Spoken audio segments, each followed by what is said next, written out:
This channel does not promote any violent, harmful, or illegal activities. All content provided by this channel is meant for an educational purpose only.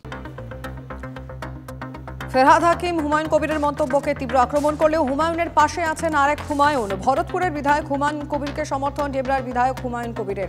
Debra বিধায়কও বললেন, অভিষেক স্বরাষ্ট্রমন্ত্রী হলে ভালো হয়। ফের নবান্ন অভিযানে চাকরি প্রার্থীরা অবিলম্বে নিয়োগের দাবিতে রাজপথে বিক্ষোভ ৩ এসএলএসটি চাকরি প্রার্থীর। বাধা দিতে গেলে পুলিশের সঙ্গে ধস্তাধস্তি।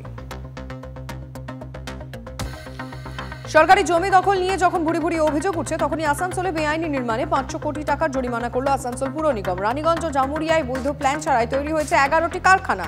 অভিযোগ পেয়ে ৫০০ কোটি টাকার বেশি জরিমানার নোটিশ আসানসোল পুর নিগমের। নিলামে উঠছে দিল্লির হিমাচল ভবন। বেসরকারি বিদ্যুৎ সংস্থাকে সময় মতো টাকা ফেরত দিতে না পারায় দিল্লির হিমাচল ভবন নিলামের নির্দেশ হিমাচল হাইকোর্টের বেনজির সিদ্ধান্তে বিপাকে হিমাচল সরকার। সুখবিন্দর সিং সুকুর সরকারকে দেউলিয়া বলে আক্রমণ বিজেপি। আবারও বঙ্গোপসাগরে নিম্নচাপের পূর্বাভাস। শক্তি বাড়িয়ে গভীর নিম্নচাপে পরিণত হওয়ারও ইঙ্গিত। ঘূর্ণিঝড় হয় কিনা নজর রাখছে মৌসুম ভবন। তবে বাংলায় এই নিম্নচাপের প্রভাব পড়ার আশঙ্কা নেই। তামিলনাড়ু শ্রীলঙ্কা উপকূলের দিকে এগোবে নিম্নচাপ, জানিয়েছে নয়াদিল্লির মৌসুম ভবন।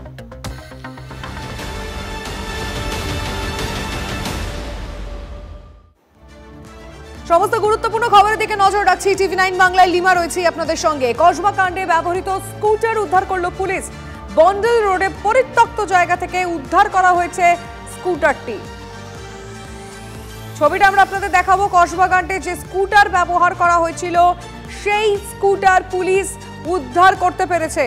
বন্ডেল রোডে পরিত্যক্ত জায়গা থেকে স্কুটারটি উদ্ধার করা হয়েছিল। তাহলে কি কাজের পর সেখানে ফেলে আসা হয়েছিল, নাকি সুকৌশলে সেখানে কোনোভাবে রাখা হয়েছিল? সমস্ত ডিটেল একটু সুশোভন আমাদের প্রতিনিধির কাছ থেকে জানা যাক। সুশোভন, দেখো, তদন্তকারীরা এই স্কুটারটা সন্ধান করছিলেন। বেশ কিছু জায়গায় তারা সন্ধান করেছিলেন, কিন্তু তারা পাননি। বন্ডেল রোডের একেবারে পরিত্যক্ত জায়গায় সেখানে স্কুটার পড়েছিল এবং একেবারে যেভাবে পড়েছিল, স্থানীয়রা দেখে প্রাথমিকভাবে তারা সন্দেহ করছিলেন কে বা কারা এটা ফেলে গেছে। পরবর্তীকালে জানানো হয় এবং তারপর লালবাজার গিয়ে সেই স্কুটার উদ্ধার করে। কিন্তু এই যে স্কুটার, তুমি যে কথা বললে, একেবারে সত্যি সুকৌশলে কিন্তু স্কুটারটাকে নিয়ে সেখানে ফেলে রাখা হয়েছিল, আর ঘটনাস্থল থেকে অনেকটা দূরে। এবং যেটা গুরুত্বপূর্ণ বিষয়, যে এই যে যখন ঘটনা ঘটানো হয়েছিল, তুমি জানো যে তার আগে একটা নাম্বার প্লেট যেটা অরিজিনাল, সেটা পরিবর্তন করে একটি ভুয়ো নাম্বার প্লেট ব্যবহার করা হয়েছিল। এবং তারপর একেবারে তাদের যে কাজ, যে তারা প্ল্যানিংয়ে গেছিল, সেই প্ল্যান সাকসেসফুল করে তারপর কিন্তু তারা সেখান থেকে পালিয়ে যান এবং সেই স্কুটার কিন্তু বন্ডেল রোডের একটি পরিত্যক্ত জায়গায় ফেলে আসা হয় এবং এমন জায়গায় ফেলে আসা হয় যাতে সাধারণ মানুষের খুব একটা চোখে পড়বে না, বা যেখানে থাকবে সেখানে খুব একটা নজর থাকবে না, সেই সমস্ত জায়গায় কিন্তু ফেলে আসা হয়।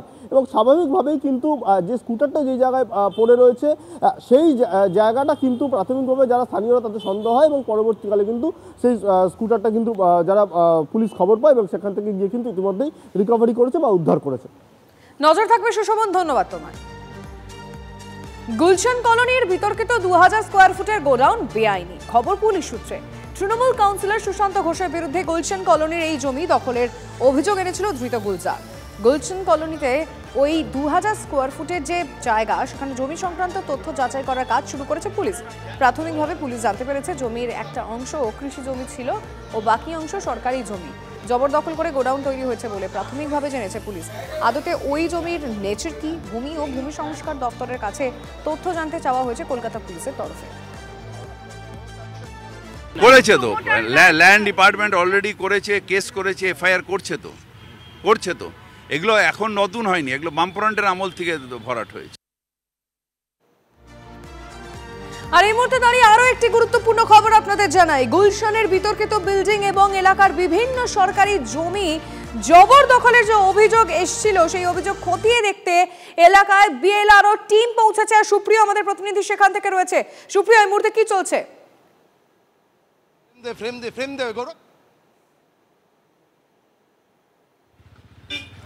দেখো, এই মুহূর্তে আমরা যেটা দেখতে পাচ্ছি যে গুলশান কলোনি, যেখানে এই যে 2000 স্কোয়ার বর্গফুটের যে গোডাউনকে কেন্দ্র করে এবং যে বিতর্কিত বাড়িকে কেন্দ্র করে ইতিমধ্যেই বিভিন্ন প্রশ্ন উঠতে শুরু করেছে, সেই সমস্ত বিষয় নিয়ে ইতিমধ্যেই কলকাতা পুলিশের তরফ থেকে কিন্তু রাজ্যের ভূমি ও ভূমি সংস্কার দপ্তরের কাছে তারা তথ্য চেয়ে পাঠিয়েছেন। অর্থাৎ যে জায়গাতে এই যে গোডাউন তৈরি হয়েছিল তার আসল ক্যারেক্টার কি, অর্থাৎ ইতিমধ্যেই তদন্তকারীরা যেটা জানতে পেরেছেন যে জায়গাতে তৈরি হয়েছে সেখানে একদিকে যেমন কৃষি জমি ছিল, তার পাশে অন্যদিকে কিন্তু সরকারি জমি ছিল, অর্থাৎ জবরদখল করেই এই 4 তলা বাড়ি এবং সেখানে এই গোডাউন তৈরি হয়েছিল। একদিকে ভূমি এবং ভূমি সংস্কার দপ্তরের কাছে যেমন তথ্য জানতে চেয়েছেন তদন্তকারীরা, তার পাশাপাশি আমরা যেটা দেখতে পাচ্ছি যে বিএলআরওর যারা টিম রয়েছেন বিএলআরওর তরফে ইতিমধ্যেই প্রায় বেশ কয়েকজন আধিকারিক তারা কিন্তু এই গুলশান এলাকাতে এসে পৌঁছেছেন।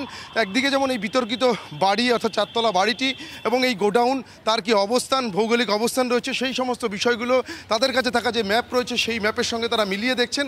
শুধু তাই নয়, ইতিমধ্যেই এই গুলশান কলোনি বা এই এলাকার বিভিন্ন জমি জবরদখল করে সেখানে প্রমোটিং বা সেখানে বিভিন্ন ধরনের বাড়ি তৈরির যে অভিযোগ সামনে উঠে আসছে, সেই সমস্ত অভিযোগের ভিত্তিতে কিন্তু বিএলআরওর যারা আধিকারিকরা রয়েছেন তারা এখানকার যে বাস্তব পরিস্থিতি সেটাও কিন্তু খতিয়ে দেখার কাজ শুরু করেছেন। তারা ইতিমধ্যেই বিভিন্ন জায়গাতে যাচ্ছেন এবং তাদের কাছে বিএলআরওর কাছে যে ম্যাপ রয়েছে ভৌগোলিক অবস্থান সম্পর্কিত, সেই ম্যাপকে সামনে রেখে কিন্তু তারা একেবারে পুঙ্খানুপুঙ্খ কোন জায়গাতে কি রয়েছে, কোন ভবন রয়েছে, এই সমস্ত বিষয়গুলো কোথায় জলাশয় রয়েছে, সমস্ত কিছু কিন্তু তারা যাচাই করে দেখছেন এবং সেই ছবিটাই কিন্তু আমরা দেখতে পাচ্ছি। ধন্যবাদ সুপ্রিয়।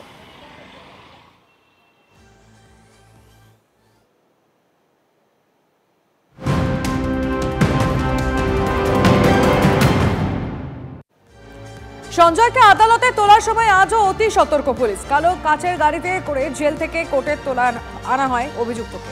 পিছনে ছিল পুলিশের আরেকটি প্রিজন ভ্যান। সঞ্জয়কে গাড়ি থেকে নামিয়ে ভিতরে নিয়ে যাওয়ার সময় পিছনের যে প্রিজন ভ্যানের বাঁদিকে দরজা খুলে দেওয়া হয়। সঞ্জয়কে সংবাদ মাধ্যমের কাছ থেকে আড়াল করতেই কি তাহলে পুলিশের এই ব্যবস্থা? তবে কালকের মতো সঞ্জয় রায়কে আদালতে তোলার সময় আজ আর পুলিশকে গাড়ির ছাদ চাপড়াতে বা ক্রমাগত গাড়ির হর্ন বাজাতে দেখা যায়নি। সঞ্জয়কে আদালতেও আজকে পেশ করা হয়। পুলিশের তরফ থেকে সতর্কতা আজকেও চোখে পড়ে। কালো কাচের গাড়িতে করে জেল থেকে কোর্টে আনা হয়, কিন্তু যে কারণে পুলিশের এই তৎপরতা, এর আগে দুবার আদালতে পেশ করার সময় সঞ্জয় রায় প্রিজন ভ্যান থেকে চিৎকার করে বলার চেষ্টা করেন এবং বিনীত গোয়েলকে নিয়েও বলেছিলেন। ঠিক কি বলেছিলেন আগে আপনাদেরকে শোনাবো। আমি কিন্তু করিনি, আমি বললাম, আমাকে সেখানেও তো বলতে দেয়নি, সরকারি আমাকে ফাঁসাচ্ছে। আমি এতদিন চুপ ছিলাম, আমাকে সব জায়গায় ভয় দেখাচ্ছে যে না তুমি কিছু বলবে না, তুমি কিছু বলবে না। আমারই ডিপার্টমেন্ট আমাকে ভয় দেখিয়ে আমাকে এ করেছে। আমাকে কোনো কথা বলতে দিচ্ছে না, আমাকে ফাঁসিয়েছে, আমাকে হুমকি দিয়েছে। দেখে বড় বড় অফিসার, আমি নাম বলে দিচ্ছি, বিনীত গোয়েল, বিনীত গোয়েল, দিস ইজ স্পেশাল। ওনারা নিজেরা সাজিদ করে আমাকে ফাঁসিয়েছে, সরকার ওদের সাপোর্ট করছে। বিজেপি কি মনে করছে পুলিশের এই তৎপরতা নিয়ে? এই মুহূর্তে বিজেপি নেতা সজল ঘোষের সঙ্গে আমরা যোগাযোগ করেছি। সজলবাবু, আমরা গতকালও ছবিটা দেখিয়েছিলাম যেখানে পুলিশকে দেখাতে যাচ্ছিল প্রিজন ভ্যানের একেবারে যে ছাদ সেটা চাপড়াতে, জোরে জোরে হর্ন বাজাতে। আজকে হয়তো সেটা করেনি, কিন্তু পুলিশের তৎপরতা কিন্তু চোখে পড়েছে। কি বলবেন? মানে ব্যাপারটা একই, বিভিন্ন প্রসেসে যে সঞ্জয়ের আওয়াজ যাতে আপনার ক্যামেরা বা মোবাইল অব্দি না পৌঁছায়, আপনি যাতে সঞ্জয়ের আওয়াজকে রেকর্ড করতে না পারেন। আমার এ বিষয়ে কিছু বলার নেই। পুলিশের ভূমিকা চিরকালই অত্যন্ত নক্কারজনক। এই গত 13 বছর ধরে, এর আগেও সিপিএম এর আমলেও দালাল ছিল পুলিশ, কিন্তু এখন একদম মানে দালালির চূড়ান্ত লেভেলে পৌঁছে গেছে। আমি একটাই অনুরোধ করব, কখনো নির্যাতিতার মায়ের হয়ে, কখনো ডাক্তার বাবা মায়ের হয়ে, কখনো ডাক্তারদের হয়ে, জুনিয়র ডাক্তারদের হয়ে যারা সুপ্রিম কোর্টে দাঁড়ান, আমি তাদের উদ্দেশ্যে অনুরোধ করব এই বিষয়টা সুপ্রিম কোর্টের নজরে আনো। কারণ সুপ্রিম কোর্টের তত্ত্বাবধানেই মামলাটা চলছে। ধন্যবাদ আমাদের সঙ্গে কথা বলার জন্য। ধন্যবাদ। আমরা বিজেপি নেতা সজল ঘোষের সঙ্গে কথা বলছি।